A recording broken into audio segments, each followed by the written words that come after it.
It's a great pleasure to welcome back to Alternatives Graham. He's been here many times before, his career started. He was originally a journalist. He was working in Africa, and a trip to Ethiopia took him into another sphere, and his interest in lost civilizations was sparked. So please join me in giving Graham Hancock a very warm welcome.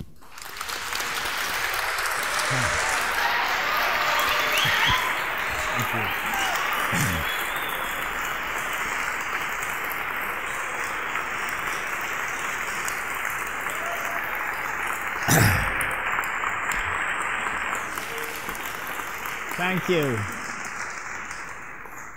Thank you. Thank you very much for such a warm welcome. I really appreciate it. It's a great honor and a privilege for me to have the opportunity to talk to you, and thank you all for being here. I am going to talk tonight about, I suppose, the subject that has been my main theme for more than 25 years, really, which is the possibility of a lost civilization. I am working on a sequel to Fingerprints of the Gods, which will be published in 2015, in October 2015, roughly, if I deliver the manuscript on time. And it's provisionally called Magicians of the Gods. That may change as well. So what I'm going to be doing this evening is talking through a work in progress. There will be some new material that nobody has ever, that I've never presented before, and there will be some review of older material as well. Some slides may be familiar to you if you've seen me talk before, but I hope you'll accept that in context of a work in progress. I think we could start by turning these lights down over here. I've also,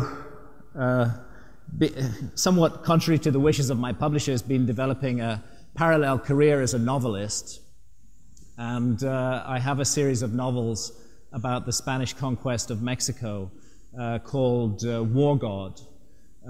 The first volume, War God, Knights of the Witch, is coming out in paperback on the 27th of March, but we do have some advanced copies of the paperback here.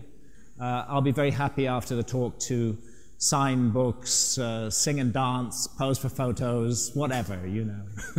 I'd be very happy to do that. What I'm showing on the right of the screen is the second volume, War God, Return of the Plumed Serpent, which I've just delivered to my publishers and which is going to be published in October this year, October 2014. So for those who think that I never finish my series, I definitely have the second volume in the bag now. And there will be a third volume as well. But this is my book, Fingerprints of the Gods, a well-thumbed copy, completely distorted by the screen. We could not overcome the technological problems, and what are the effect is that the screen is making everything long and thin. This book was published in 1995, amazingly, nearly 20 years ago now. And I had no idea at the time that it was going to strike a nerve with the public, or that there was going to be any kind of reaction to it at all. I thought that it would just disappear without a trace, as most of my books before that had done. But for some reason it did strike a nerve, and it did so in many countries all around the world. And caused a huge furore, which I also had not expected. When you criticize the mainstream archaeological view, the picture of our past that we're given by the education system, by archaeologists and by their friends in the media, the unforgivable sin is to do so successfully. If you criticize in a way that nobody notices, you don't get any reaction, and they just assign you to the lunatic fringe and you're gone. But if by chance, and it was chance, I think it was, there was just something in the air in the early to mid-90s which led to the success of this book. this resulted in a furious series of attacks upon me and upon my work, which I was not at all prepared for. I had to learn how to deal with that, and I also had to learn to accept and welcome that, because that is the way that ideas move forward. You have to be prepared to have ideas criticized and criticized violently if you are opposing the mainstream. Now, the gist of the book was that civilization is older and more mysterious than we thought. And one of the many magazines that attacked me for proposing this hypothesis was New Scientist magazine. So I have to admit a certain warm glow when this headline appeared in New Scientist in October 2013. The true dawn: civilization is older and more mysterious than we thought. This was just October last year. I shall preserve that image throughout the rest of my time on this planet, because it just was a very, very nice moment to see that. And we'll be going into why there is a growing recognition that there's something seriously wrong with the picture of history, as I indeed maintained in Fingerprints of the Gods. So this is the conventional view of our past. Again, I'm sorry it's difficult to see the images clearly, but about 2 million years ago you get the Lower Paleolithic, the old Stone Age. The first stone tools are created. Some evidence of religious beliefs actually a bit earlier than 28,000 years ago. I think you could easily push that back to 70 or 80,000 years ago now. There's the last ice age, the coldest period of the last ice age, but it's really only well after 12,000 years ago that you get into the so-called Neolithic, the stone circles, Stonehenge, Avebury, places like that, and the so-called agricultural revolution. And the first civilizations are thought to have emerged in the 4th millennium BC. We're talking 3,600, 3,300 before Christ, in places like Sumer, in Mesopotamia. And ancient Egypt, the first dynasty, the pre-dynastic period, is into the 4th millennium BC, the first dynasty on the cusp of the 4th and 3rd millennia BC. So roughly 5,000 years ago would be the time when civilization is supposed to have begun. And there is, these are images from Sumer in Mesopotamia, the area occupied by modern Iraq, and what we're looking at here are pictures of the city of Ur, known in the Bible as Ur of the Chaldees, which isn't that old. It's about 2,100, 2,200 BC. But there are predecessors to Ur, which go back further, certainly into the 3,300, 3,400, more than 5,000 years in the past. And you can see that this was a pretty advanced civilization at that time, building gigantic structures, mainly with mud brick at the time. Now, the interesting thing is that there is a flood myth from Sumer. It's called the Epic of Gilgamesh, and in fact our story of Noah in the Bible is derived from the Epic of Gilgamesh. There are very clear similarities. The notion that the gods became angered with mankind at some remote time in the past and sent a gigantic flood which virtually destroyed all of mankind, with a few survivors who preserved the seeds of future civilization. And there is also a figure called Oannes, who oddly enough wears a fish on his head. He's called a fish-garbed figure. And he is a civilizing hero who emerged from the waters of the flood and taught civilization again to a devastated mankind. So the myth is saying that before the current epoch of civilization, there was an earlier epoch of civilization which was brought to an end by a cataclysmic flood. If we go to Egypt now, many Egyptologists will tell you that there is no story of Atlantis in Egypt. And they say that's a problem because Plato claims through his antecedent Solon that he got the story of Atlantis from Egypt. They say there's no story of Atlantis in Egypt, and that's true. There is no single Egyptian text that refers to Atlantis as such. But there are the Edfu building texts. These are very interesting texts. This is a Ptolemaic temple, the Temple of Horus at Edfu. It's not that old by Egyptian standards. It was actually built about 300 before Christ in the Ptolemaic period, 2,300 years ago. But they said that they had inherited a document from ancient times. And that document was in such a fragile state, it was so remotely ancient, that it was falling apart. And they needed to preserve the information in that document in a permanent form. So they decided to copy the document onto the walls of this temple, the Temple of Horus at Edfu.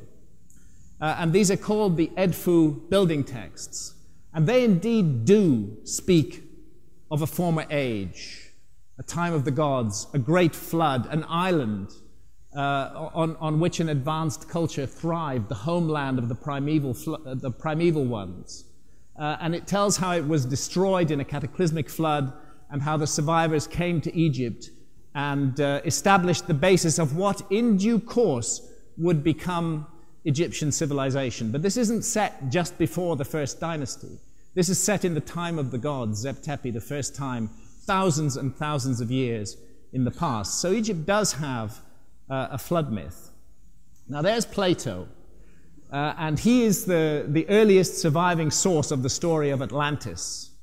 And Plato said that he got the story of Atlantis from his ancestor Solon, the famous lawmaker, who lived around 600 BC, and that Solon in turn had got the story in Egypt. And that what Solon was told was that Atlantis existed 9,000 years before his time. In other words, 9,600 BC in our calendar. In other words, 11,600 years ago. And a catastrophic series of floods and earthquakes caused Atlantis to be submerged in a single day and a night. And the effects were global and so devastating that mankind had to begin again like children with no memory of what went before. Academic view is that this story is totally made up by Plato and that there is no factual basis to it whatsoever. But it's very interesting that he pins that date. He says the date that we would call 9,600 BC, because that date is actually highly significant. 11,600 years before the present, 9,600 BC, is the end of an epoch that the geologists call the Younger Dryas. And the Younger Dryas, and I'll be going into more detail in that, is a very mysterious period in our history, and it's really not such a remote history. It's 12,000 years ago or so. The Earth is coming out of the Ice Age, the ice sheets have been melting, sea levels have been rising, and then suddenly there's a radical and dramatic reversal of climate. There's an enormous deep freeze takes place. And the world plunges back into the worst extremes of the Ice Age. And we have huge extinctions of animal species. This is when we lose the mammoths and many of the large mammals from that period. It's during the Younger Dryas. So it's really interesting that Plato ties in the end of Atlantis to a date that makes perfect sense to geologists today as a cataclysmic epoch. 9,600 BC was the end of the Younger Dryas. It's when that deep freeze stopped and sea levels rose very, very radically following 9,600 BC, 11,600 BP. And the Younger Dryas begins 12,980 years before the present, and it ends 11,600 years before the present. So we're obviously interested in why it begins as well. We'll come to that. Now, the Plato story of Atlantis, this is actually Anastasius Kircher's map, and that's the island, the insula Atlantis. In those days, they made maps the other way round. Normally, we would expect to see Spain and North Africa on the right of the map and the Americas on the left, but Kircher put it the other way round. But the Atlantis story seems to focus very much on the Atlantic Ocean. But we shouldn't forget that there are similar stories all around the world. And I want to take you to India, where the earliest known historical civilizations are the civilizations of the Indus Valley, which are roughly dating from the same period as ancient Sumer and ancient Egypt. 5,000 plus years ago is the beginning of those civilizations. And this is Mohenjo-Daro in what is now Pakistan. And that's actually little me there, stepping down into what's called the Great Bath at Mohenjo-Daro. I mean, they look like, in a way, they look like sort of housing estates, in 20th century housing estates made of brick. They're not particularly stunning. They're not like the wonders of ancient Egypt, but they're incredibly sophisticated and amazingly well planned. This bath, for example, was waterproofed with bitumen in the joints between the bricks so that it would maintain the water inside it. And Mohenjo-Daro is quite a difficult place to get to. We had to have an armed escort to take us to Mohenjo-Daro when Santa and I went there a few years back. And here is Harappa, another one of the great Indus Valley cities, also in Pakistan, and another Indus Valley city is Dholavira. All these cities are in the range of 5,000 years old, and you can see that they weren't invented overnight. There must be a background to them. They've reached a high level of civilization. They had wonderful sewage systems. They had perfect drainage. They had comfortable toilets. I mean, really, they were living very well back in the Indus Valley civilization. Well, it turns out that India has a flood myth. And that is the story, the universal flood myth of India is the story of Manu. He's the Indian Noah, and the 7 rishis, the 7 wise men, who were rescued from the flood by the god Vishnu in his avatar as a fish. We're told that the Ark of Manu is attached to a horn on the head of this great fish. More dramatic presentation of the same idea over here. And that just goes back to the earliest possible times in the Indian memory of the past, this notion that there was a flood and that civilization began again after a flood. Now, it's interesting when you look at some of the artworks that have come down to us from the Indus Valley civilization. They particularly take the form of these seals which were impressed into clay. And what we can see in a couple of these seals, which, by the way, are both in the range of 5 to 5,500 years old, are seated figures in known yoga positions. This position is actually this position, where it's an incredibly painful thing to do if you haven't really planned it out. You know, that's the guy's heels there, and the toes are turned back under his bottom. And that's the position we're seeing in this Indus Valley seal, Mulubandhasana. Slightly easier version of it here with the toes turned forwards we see here, but this is undoubtedly Mulubandhasana. Now, what that tells us is that yoga, which we're still practicing today, was already ancient 5,000 plus years ago.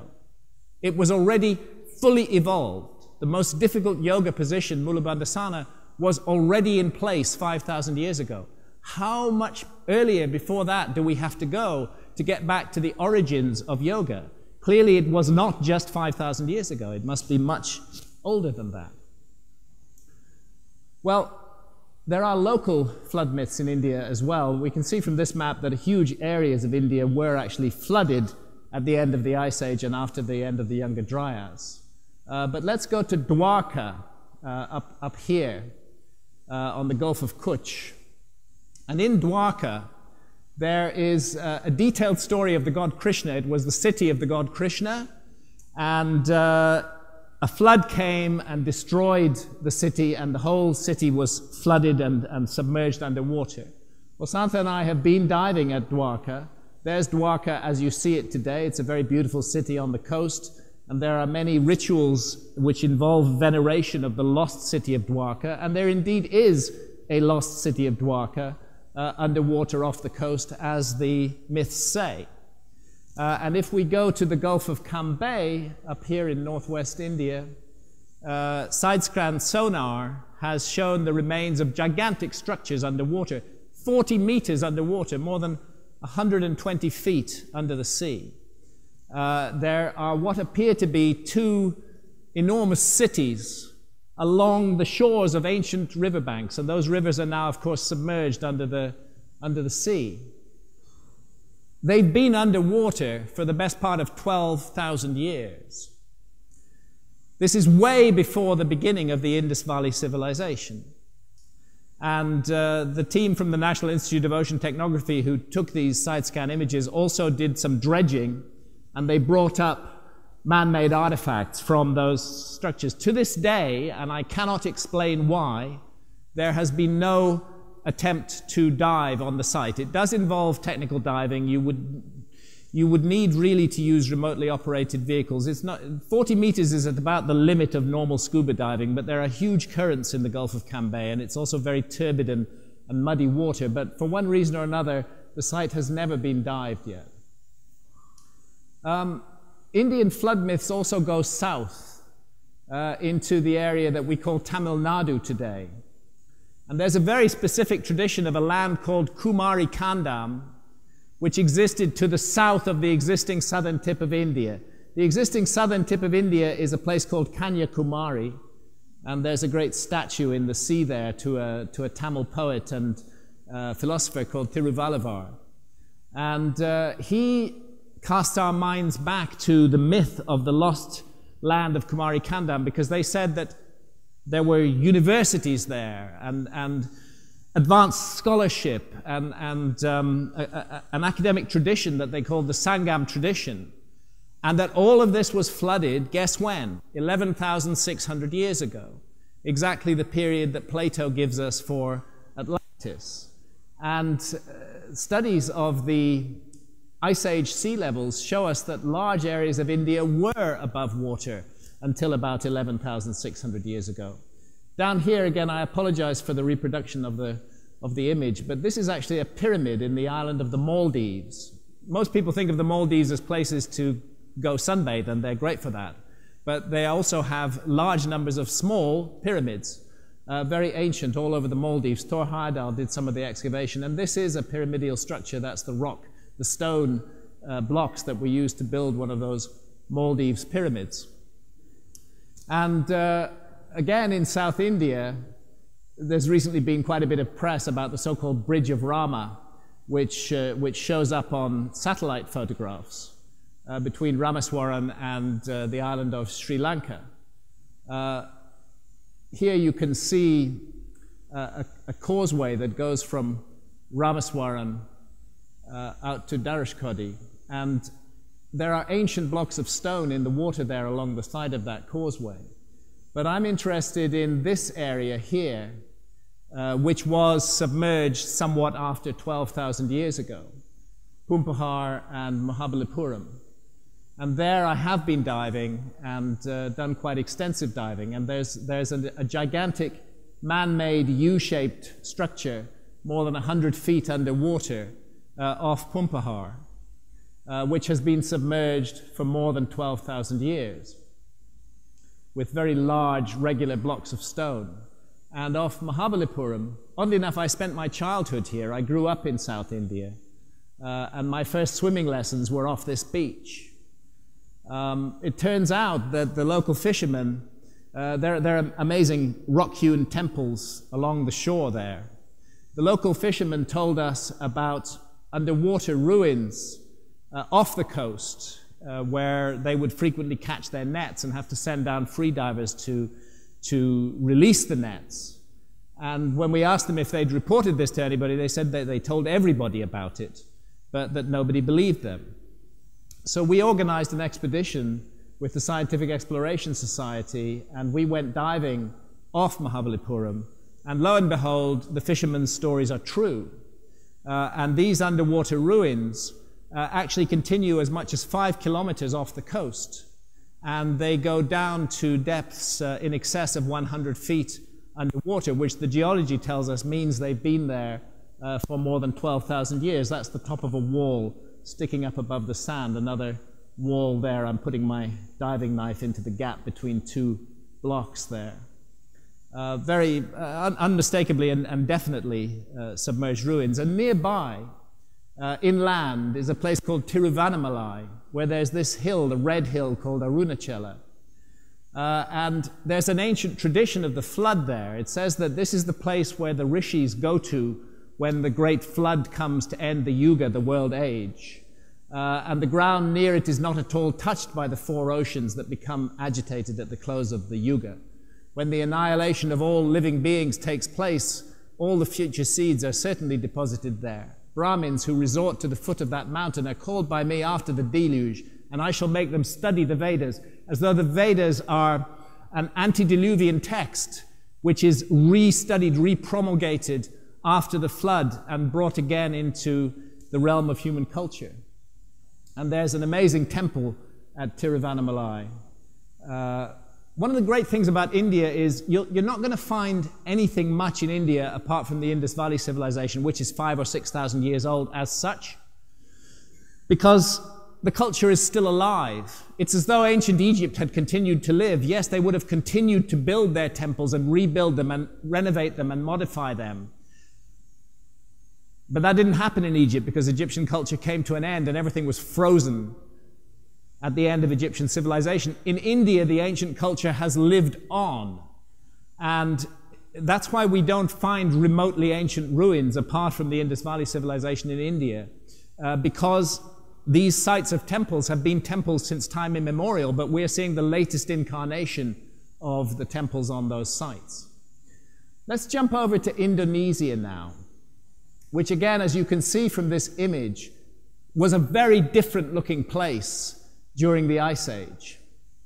Here are the Indonesian islands today, but during the Ice Age there was a huge continent-sized landmass above water there. And there's some interesting anomalies in Indonesia. I think anybody who's familiar with Latin America would, taking a look at this temple, which is actually in central Java, called Suku, would say that it's a Mexican step pyramid. It looks incredibly like the pyramid of Kukulkan at Chichen Itza, but in fact it's Javanese, it's in Indonesia. And either it's a total coincidence, or more, I would suggest that there is a remote common ancestor which is affecting both of these widely separated cultures. So let's go to the city of Bandung. And about 3 hours' drive from the city of Bandung is what I regard presently right now as the most exciting archaeological site in the world. And that is the site called Gunung Padang in West Java, Indonesia, where a very gutsy geologist called Danny Hillman Natawijaja, a PhD from Cornell University, is the senior geologist at Indonesia's Geotechnology Center. And he has done a massive survey of Gunung Padang, and I'm going to go into some of the details of that. And his conclusion is it's older than 9,000 years, and it could be up to 20,000 years.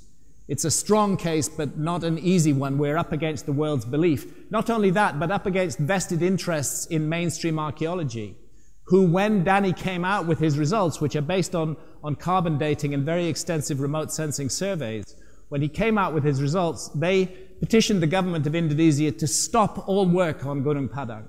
No further work should be allowed on Gunung Padang because it cannot possibly be true that it is more than 9,000 years old and perhaps as much as 20,000 years old. This is a distant view of Gunung Padang, and what you're looking at is a man-made pyramid about 100 meters high, 300 plus feet high. And the site that is known to archaeology and has been known to archaeology is up at the top there. And there I am in December with Danny Hillman, that geologist, and with my friend Robert Schoch. Robert Schoch is the professor of geology at Boston University.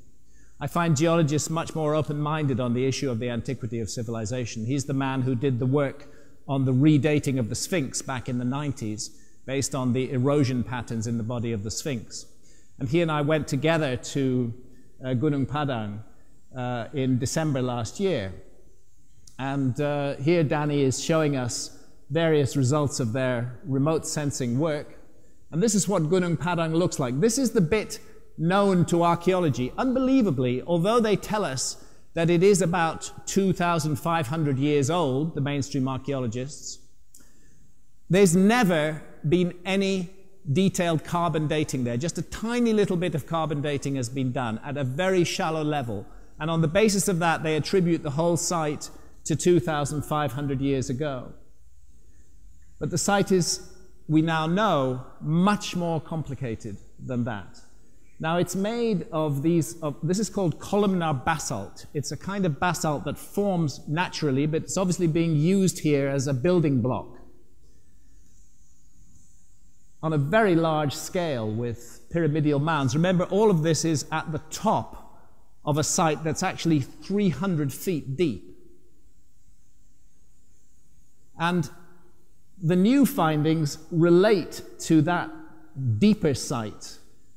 The previous research has only been done on the top.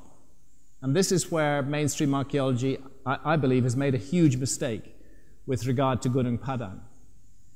And that's the little bit of carbon dating that the mainstream archaeologists have done that make them attribute the site to 2,500 years before the present. But even with the naked eye, you can see that there's much more to the site than what we find just on the top of it. Those 5 terraces sit on top of a pyramid, really. And so Danny and his team, who call themselves the Independent Integrated Multidisciplinary Team, have done a lot of remote sensing, surface geology, they've done archaeology, they've done geomagnetic survey, ground-penetrating radar, electrical resistivity, seismic tomography, drill core sampling, they've done lab work, and they've done architectural analysis. And this is some of the photography of their work in situ at the site before they were stopped in 2013 by a cabal of mainstream archaeologists who said, you have no right to work on this site. We've already established that this site is just 2,500 years old, and please don't damage it. They were very careful not to damage it, but they were stopped working on it. Nevertheless, their results are very extensive and are produced using the latest technology. And I just want to show some of the images to make you understand that Danny and his team have done very extensive work on Gunung Padang. And a lot of it has been about imaging what's inside that pyramid using remote sensing equipment. And here's the carbon dating from their deep drill cores. And what happens is that we get dates that don't fit at all with the mainstream picture. And that's particularly so in drill core 2. There's that little bit of mainstream archaeology up at the top. But then as we go deeper, we're getting back to 7,880 BC. We're getting dates from 28,000 years ago, down in the heart of that pyramid.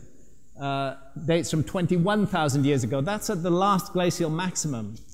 And interestingly, a date from 11,600 years ago, the end of the Younger Dryas. So this looks like a site that has been constantly worked on and built up over thousands and thousands of years. And what we are seeing at the top is just the latest layer of it. What all the remote sensing agrees on is that there is a chamber in the heart of this pyramid, a very high resistivity body.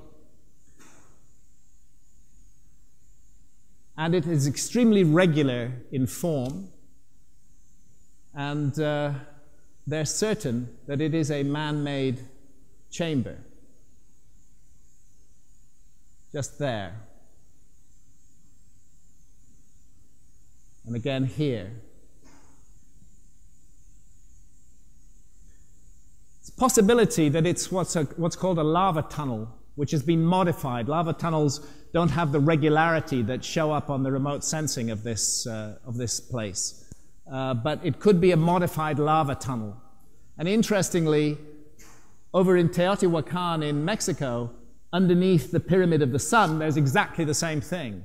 There's a modified lava tunnel leading to a large chamber which has been cut out of the solid lava, and it appears to be the reason why the Pyramid of the Sun was first built. So it looks like we've got something very similar to that in Gunung Padang. And here you can see how you get into it. The entrance would be through there, and there's that chamber in the heart of the monument. So every single remote sensing scan that they've done shows up this large chamber in the heart of Gunung Padang. And it's not the only one. That's the large chamber, but there's two other chambers also show up in the remote sensing. So it would be a very exciting place to do further work on, to take the work that Danny and his team have done and develop it further. Particularly when we consider the Ice Age history of the region. Because these Indonesian islands, as we know them today, were the highland of what was a gigantic Ice Age continent, very well-watered, fertile continent with huge river systems that geology has established, and which would have been an ideal home for a great civilization. And why wouldn't we find evidence of that civilization today? Why? Because the whole area was submerged at the end of the last Ice Age, leaving only the higher areas above water. And lo and behold, on one of those high areas, we find Gunung Padang. And it's not alone. There are many other megalithic sites around Gunung Padang, which I believe are going to have to be reconsidered. It's a very tempting area for anybody with the slightest, remotest curiosity about our past. And it's absurd that for a year and a half work should have been stopped on that site. But Danny is not a man who gives up. And he has taken this to the highest possible level. And just a week ago, he had the President of Indonesia visit the site. That's Danny showing the President of Indonesia some of the remote scans. That's the President there. And the President has agreed that research will resume on the site. So they're now back in action, and that site is going to be the result of a very extensive investigation over the coming 18 months or so. I think it's going to completely rewrite history. Let's look more broadly at this region. Here's Australia, Indonesia, Malaysian Peninsula, Southeast Asia as it is today, and here's how it was during the Ice Age. Australia was much bigger. And let's look at Micronesia. I don't particularly want to draw attention to Yap Island. It was just the map I was able to get on the Google Images. What I want to draw attention to is Ponape, the island of Ponape, because I've been diving there. And weirdly, there's a site made in exactly the same way as Gunung Padang at Ponape, and it's called Nan Madol. And it's made of columnar basalt blocks. And here are some comparisons between Nan Madol and Gunung Padang. Now, Nan Madol is only supposed to be about 1,000 years old, but I think the work at Gunung Padang raises huge question marks over that. And not only the work at Gunung Padang, but also the fact that there's Nan Madol on the left, there's Gunung Padang on the right, but also the fact that the ruins at Nan Madol do continue underwater. Nan Madol is on the edge of the sea, and off in this bay, we find that the ruins continue underwater, and they just keep going down, and they change in character, and you get these huge columns standing up from the seabed. And you get fallen columns, like this one, at about 120 feet under the sea. And it's just incredibly similar to this huge megalithic column from the island of Tinian, again in that same general area of the Pacific. Tinian is just up there, near Saipan. And I think it raises, again, huge questions over the antiquity of these, of all of these monuments. Let's go back to Indonesia. There is Gunung Padang, 110 meters high, and there's undoubtedly the most famous monument of Indonesia, which is Borobudur. And Borobudur is an amazing Buddhist temple dating from about 800 AD. It's just the most incredible place. And Santa and I spent a week there in December. And in this amazing volcanic landscape, there's Gunung Merapi, the volcano. That's Borobudur. That's the temple of Borobudur, just sticking up out of the dawn mist. There's Borobudur again. Let's go closer. It's a kind of, it's not stretching things to say that it is a pyramidal monument built in a series of levels. And just an interesting side point, we do know from historical records that Borobudur took about 90 years to build. It is a tiny fraction of the size of the Great Pyramid of Giza, which is supposed to have been built in just 20 years. I think that raises questions over the whole argument about the Great Pyramid. But what I want to focus on in Borobudur is the possibility that although it was built in a known period of history, 800 AD or so, that it incorporates a much more ancient system of ideas. And it does so in particular in terms of a series of numbers that are expressed in Borobudur. There are 72 stupas around the central dome of Borobudur. These are a few of those stupas. And each one of them contains a Buddha statue. In some cases, those Buddha statues have been exposed by vandalism during the 19th and early 20th century. And in some cases, you can see the Buddha statue still inside the dome. Altogether, there's 504 Buddha statues at Borobudur. 432 are on the square terraces that make up the pyramidal form, and the other 72 are on the circular terraces at the top. 432 plus 72 gives you 504. Please keep those numbers in mind, because I've been banging on about this for a very long time. And I want to make this point again here, that there appears to be a relationship in terms of degrees of longitude between a number of sacred sites around the world. And those sites include Tiruvannamalai in South India, where we were earlier in the talk. They include Ponape in Micronesia. And they also include Angkor in Cambodia. And if we go to Angkor, we find that there are 72 major temples at Angkor. As I often point out, Angkor actually means life to the Horus in the ancient Egyptian language. Again, I'm not disputing that the Angkor temples are built when archaeologists say they were built, in other words, about 1100 AD. But I'm suggesting that they are the latest incarnation of much earlier temples, and that they incorporate very ancient ideas. Angkor is aligned to the rising sun at the spring equinox, and you get this beautiful effect at dawn on the spring equinox where the sun sits exactly over the central tower. And as I've been pointing out for years, the temples of Angkor are laid out on the ground in the pattern of a constellation, and that is the constellation of Draco in the northern heavens. And we can use modern astronomical software to establish quite easily that the exact correlation between sky and ground takes place in 10,500 BC, 12,500 years ago. So it's as though the temples of Angkor are commemorating at least a very ancient date. I'm not saying they were built at that time, but I'm saying that they speak of that time, rather in the way that a Christian cathedral built in the 1200s speaks of the time of Christ or even of the time of the patriarchs. The symbolism is harking back to a much earlier time. And if we jump over to Giza, we find that it's 72 degrees of longitude west of Angkor. And again, these numbers occur. There's the King's Chamber in the Great Pyramid, very spiritual place associated with spiritual rituals, but it's also very mathematical. And the number 216, if you put a 0 on the end of that, you get 2160. That's 30 times 72, is derived from the 3-4-5 triangle inside the King's Chamber of the Great Pyramid.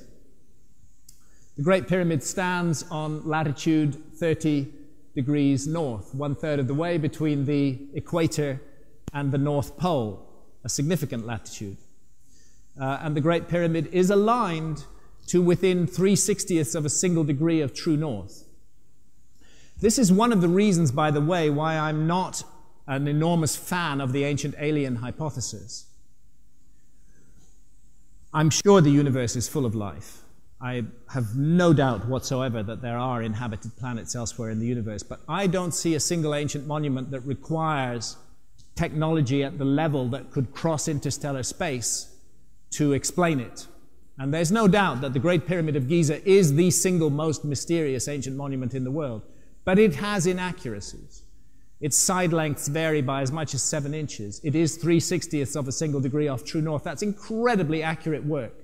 But I don't think it's work that requires the level of technology that you would need to cross interstellar space. I think it's human work. What I think it speaks of is a lost civilization rather than of an alien visitation. That's just my personal point of view. I'm not putting the alien hypothesis down. It doesn't do the work for me. It doesn't explain what I see on the ground.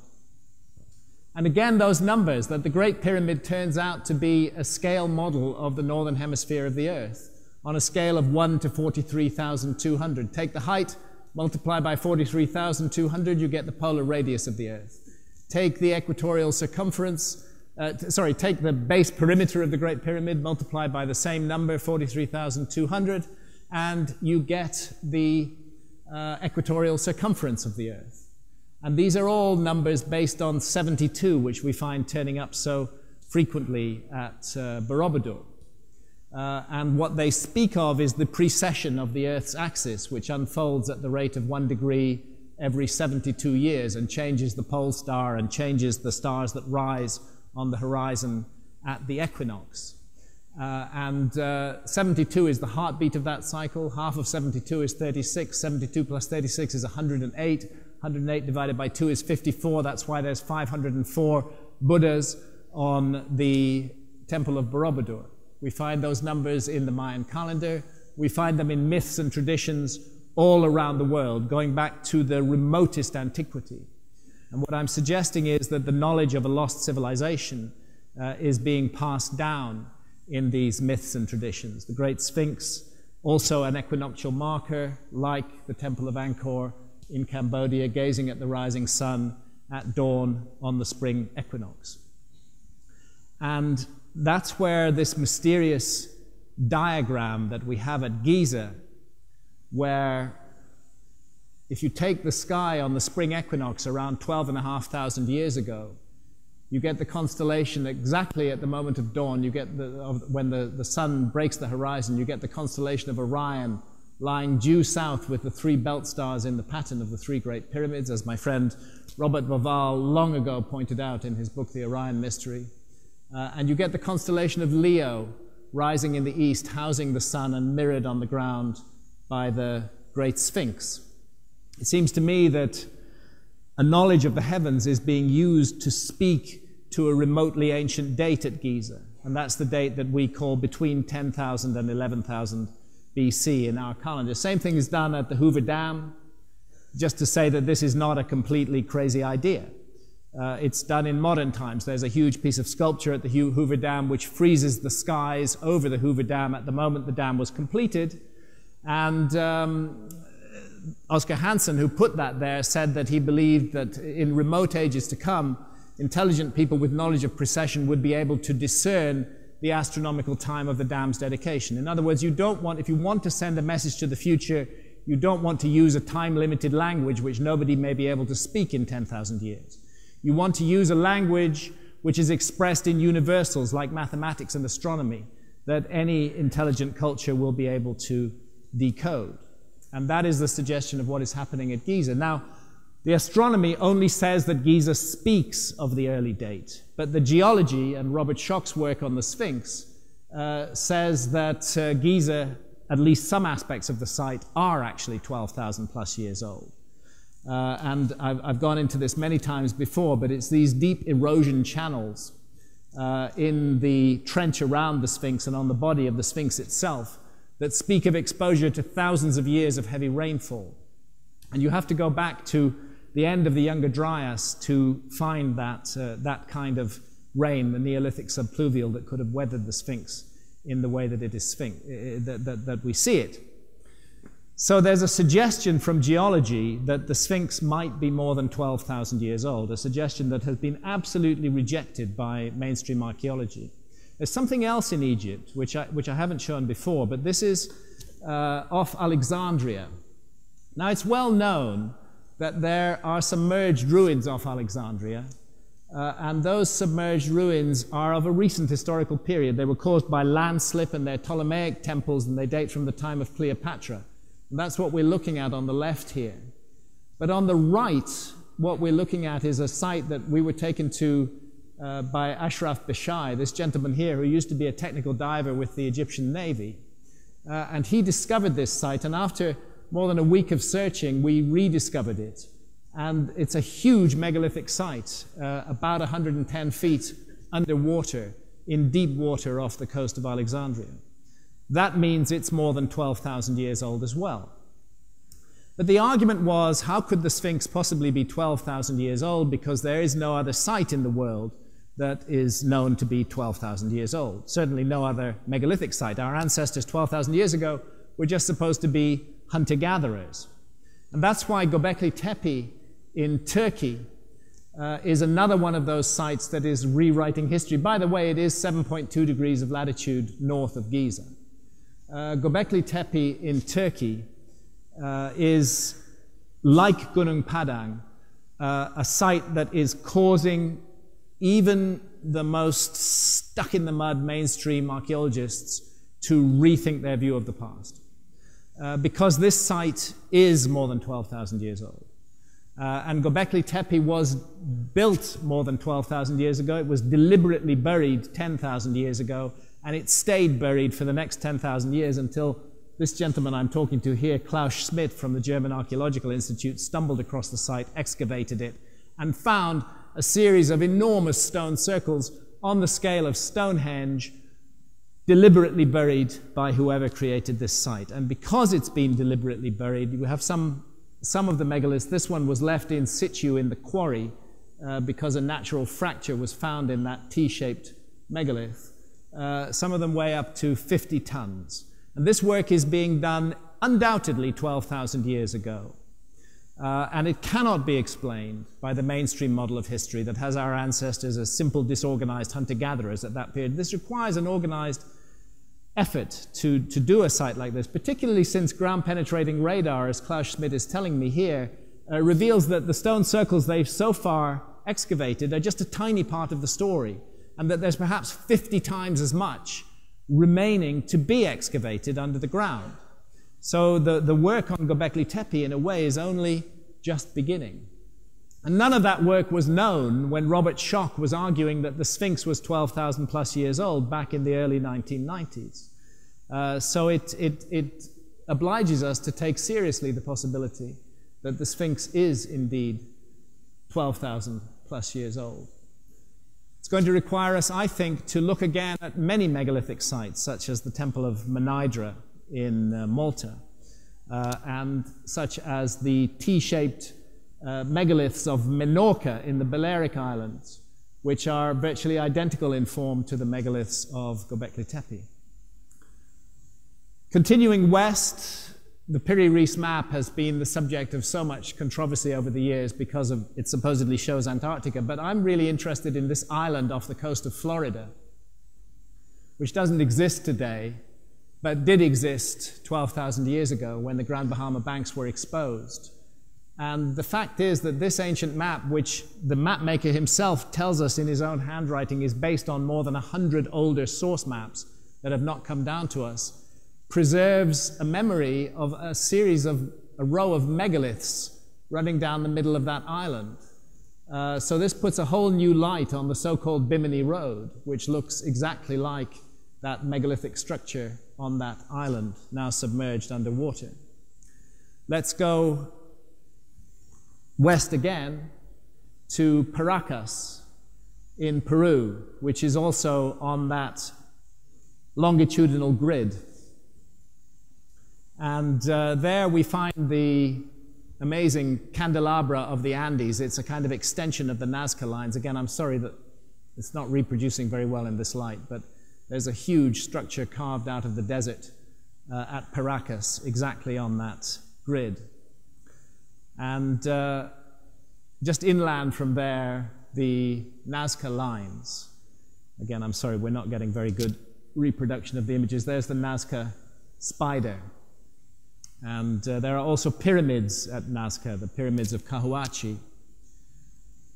If we jump north from Nazca, we come into the area of so-called Inca civilization. This was a very important Inca site on the island of the Moon. It was where the future brides of the Inca, the Inca king. Inca is actually not the name of a people, it's the name of the ruler was called the Inca. And his future brides were kept in this place. It was a very important site to them, and this is what Inca stonework looks like. So it's puzzling that incredible megalithic architecture in the same area is also attributed to the Incas by mainstream archaeology, such as the walls of Sacsayhuaman near Cuzco, where you get this incredible jigsaw puzzle effect with megaliths weighing in the range of 100 to 150 tons. There is no evidence at all that the Inca made these walls, but mainstream archaeology has handed them over to the Incas without question. In fact, there are many different types of architecture up there. If you look at these rock-hewn structures at Sacsayhuaman, they're different again. And here, in this cave, we find this beautifully cut andesite block, and then over here, this rather inferior architecture. Why should we conclude that both are built by the same culture? Isn't it likely that two different cultures were involved? Again, a larger view of that same area here. This work is not the same as this work. You can see it on the streets in Cuzco. Clearly, whoever made this is not the same as who made this. Yet archaeologists say they were all made by the Incas in a period of just 200 years before the Spanish conquest in the 16th century. And I spent a lot of time with Jesus Gamarra up in Peru, looking at these ancient sites. And he and his father before him, going back 100 years, have just done incredibly detailed work. And although they're descendants of the Incas themselves, they're absolutely adamant that these structures were not the work of the Incas, and that we're looking at the remnants of a lost civilization up in the Andes, which has been mistakenly attributed to the Incas. Go over to Tiwanaku in Bolivia, and just look at the amazing scale of these just vast blocks of stone, the size of diesel engines, that are of train engines, you know, that are there on the Altiplano, 14,000 feet above sea level. Interestingly enough, there is an H-shaped motif that recurs at Tiwanaku. We recognize it as a letter H in our alphabet. I'm not suggesting that that's what it was, but the same motif, that H shape, also occurs at Göbekli Tepe in Turkey. And these hands crossed in front of the belly, because those Göbekli Tepe pillars are actually humanoid, and they have elbows and hands with fingers that cross in front of the belly. You find that at Tiwanaku as well, and you find it in this piece of statuary more than 11,000 years old from very nearby Göbekli Tepe in Turkey. These towers are at a place called Kutimbo. Again, they're attributed to the Inca on no very good evidence. And I'm interested in the iconography on these towers. This is Göbekli Tepe, this is Kutimbo, and here is Nazca. Again, I'm sorry you can't see, but that's a dog figure exactly like this one. Göbekli Tepe, a leonine figure, and here this figure with the tail curving forward from Kutimbo. This is Kutimbo in the Andes. This is Göbekli Tepe in Turkey. In Kutimbo, we have this salamander. We have the same salamander at Göbekli Tepe. We have serpents in both places, laid out in the same kind of way. Very interesting here in the Temple of the Moon near Cuzco, a serpent with a large head. It looks almost more like a kind of newt than a serpent, or even, dare I say, a sperm. Very large-headed serpent with a long tail. That's Peru. But here in Göbekli Tepe, you find exactly the same iconography, this large-headed serpent with the long tail on a pillar from Göbekli Tepe. This is from Peru. This is from Turkey. I'm suggesting that there's a connection between these sites. There's that pillar, and again the crossed hands, and the serpent on the side of a pillar from Tiwanaku in Bolivia. This is Tiwanaku, the two figures on the right. This is Göbekli Tepe on the left. Let's jump over to Easter Island now. And let's reconsider those Easter Island statues. The suggestion is that all the statues date from the period roughly 800 AD to 1400 AD. But if you look at the architecture of the site, you can see that, for example, this wall on which this platform, this ahu, on which these statues stand, actually has an ancient Easter Island head built into its architecture. The suggestion that I would like to make, and that Professor Robert Schoch at Boston University is making, is that Easter Island has been misunderstood, that the statues, the so-called moai, are from a much earlier period, and that they were re-erected by a later culture. This is particularly evident at the Ranuraraku quarry, where there are statues still in situ that were never re-erected.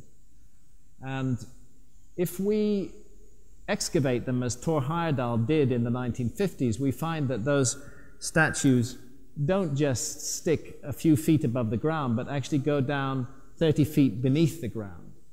And what Robert Schoch's recent study at Easter Island has shown is that that is sedimentation. And there's just no way that you get that 30 feet of sedimentation in 700 years. It's thousands and thousands of years of sedimentation. And again, the iconography, those fingers crossed in front of the belly, you find that at Göbekli Tepe, and you find that at Easter Island as well. And of course, the Easter Island figures are bearded. These are bearded men. You can see it quite clearly on some of the statues. And we have bearded men in Tiwanaku associated with the civilizing deity Viracocha, who came in a time of darkness to re-establish civilization after a global cataclysm. Up here on the top of this pillar, I've turned it on its side here, is an image of a species of animal that we can't find in the Andes today. But what it looks very much like is Toxodon. And Toxodon became extinct during the Younger Dryas, between 12,800 and 11,600 years ago. Bearded men also in Mexico were said to have been bringers of civilization, and we find them in the oldest archaeological layers of Mexico. And they don't look like Native American Indians at all. They do look like mysterious strangers in the Americas. And we really don't know. We can say that this is at least 3,500 years old, but it may be much, much older than that. And that brings us back to the bearded man of Sumer, the Oannes figure, the civilizing hero who emerged after the flood, and who is associated with this fish iconography, and who carries a man bag. See these little man bags here? They're all carrying man bags. There's some sort of symbolism going on here. Fish on head carrying a man bag. Where else do we find the man bag? Oddly enough, we find the man bag in Central America. Exactly the same way. It's actually being held in exactly the same way too. The way the fingers are turned here and here is the same, but there's supposed to be no relationship between these cultures at all. They're different periods, thousands of miles apart, and yet the same symbolism is appearing in both places. And it appears in Göbekli Tepe, where we know it's more than 12,000 years old. Those same bag-like figures, bag-like symbols. So this is where I need to talk just for the last few moments about cataclysmic events. It seems that an effort is being made to draw our attention to the period between 12,000 and 11,000 BC. Between 10,000 and 11,000 BC, between 12,000 and 13,000 years ago. That's what the astronomical architecture of Giza speaks to, of Angkor Wat speaks to, is that period. Why is our attention being focused on that period? Are we being told that something very important happened in the world then? And it turns out that something did. And it's the something that caused the Younger Dryas. And it's very recent research, just going back to 2007, that has given us the answers on this, which is that the Earth was hit by the fragments of a giant comet. Maybe not all of it hit the Earth, but large parts of it did. And the dating is now very secure. It's 12,980 years ago, give or take 5 years. It was a comet that broke apart, rather like Shoemaker-Levy 9 in 1994. Shoemaker-Levy 9, of course, ended up in Jupiter, which is very fortunate for us. In fact, generally speaking, it's very fortunate for us that we have Jupiter out there in the outer solar system gathering in comets, because if we didn't, there would be no life on Earth at all. Jupiter's huge gravity is responsible for sweeping up most of the comets that would hit the Earth. But 12,980 years ago, a comet did hit the Earth, and it hit North America, and it hit predominantly the North American ice cap, which at that time was 2 miles deep, causing initially gigantic flooding. There's been a kind of scientific controversy about this. I just passed through some of the scientific articles about it. It was a question originally, but it's now becoming absolutely established that this happened on the Greenland ice cores. This is data from August 2013. The Greenland ice cores settle it. 12,980 years ago, a comet hit the North American ice cap, and fragments of it hit other parts of the Earth as well. The first effect was to liquefy huge amounts of the North American ice cap and cause gigantic flooding that went into the oceans and very rapidly raised sea levels. Then the next thing that happened was the deep freeze that's called the Younger Dryas. And that happened because an enormous dust cloud is thrown into the upper atmosphere, and that dust cloud reflects back the sun's rays and stops the sunlight hitting the Earth. That's why we have the Younger Dryas from 12,980 years ago to 11,600 years ago, until that dust cloud dissipates. And what I'm suggesting is that that comet impact did not just kill off the Clovis people, did not just kill off hunter-gatherer societies, but was responsible for the obliteration of a high civilization that is remembered in myths and traditions all around the world, remembered in documents like the Dresden Codex, which speaks of its language so easily could be about a comet impact, and it speaks of flooding and flooding from the sky. But also, if you go to Iran, you get the other side of the story, where you get the story of Ariana Vallejo, the paradise of ancient Iran, where an advanced civilization existed and was destroyed not by a flood, but by a sudden radical deep freeze. And the Iranian Noah is Yima, and he's warned by the gods that the deep freeze is coming, and he's told to build underground structures to preserve against the freeze that's going to occur. Both of these scenarios, the flood and the freeze, fit exactly with what we know about the Younger Dryas. And so what I'm saying is that this is the period from 11,600 years ago today. This is the period when the whole story of human civilization, as it is taught to us, supposedly unfolds. And we have this huge interruption before it called the Younger Dryas, and these cataclysmic events at the end of the last ice age. And my suggestion is that the myths are true, and that there was an earlier civilization, and that we are a species with amnesia, and that the destruction was so massive and so global in its extent and so cataclysmic in its form that we did have to begin again like children, with no memory of what went before, or perhaps a little memory that was passed down by survivors who established locations all around the world, Giza, in Indonesia, in South America, in Turkey. That's what I think Göbekli Tepe is. I think it's a place that was established by the survivors of a lost civilization. That's why the agricultural revolution begins there suddenly overnight, just at the time that those Göbekli Tepe megaliths are being created, just after the cataclysm that caused the Younger Dryas to set in. That's when we get the origins of agriculture. Sudden innovation in agriculture takes place. It looks like it's an innovation that was done by people who already knew how to do agriculture, who were doing it somewhere else, not there in Turkey. So, to close, this is our beautiful planet. This is NASA satellite imagery. And this imagery is normally taken to remind us of the effects of electricity and how it shows the developed areas of the world. See how bright Europe is compared with Africa. How bright North America is compared with South America. But what this image says to me, what it speaks to me about, is the fragility of our civilization. That our civilization, we take it all for granted. That it's here, that it's technological, that it's solved all these problems, that it's just always, always, always going to go on.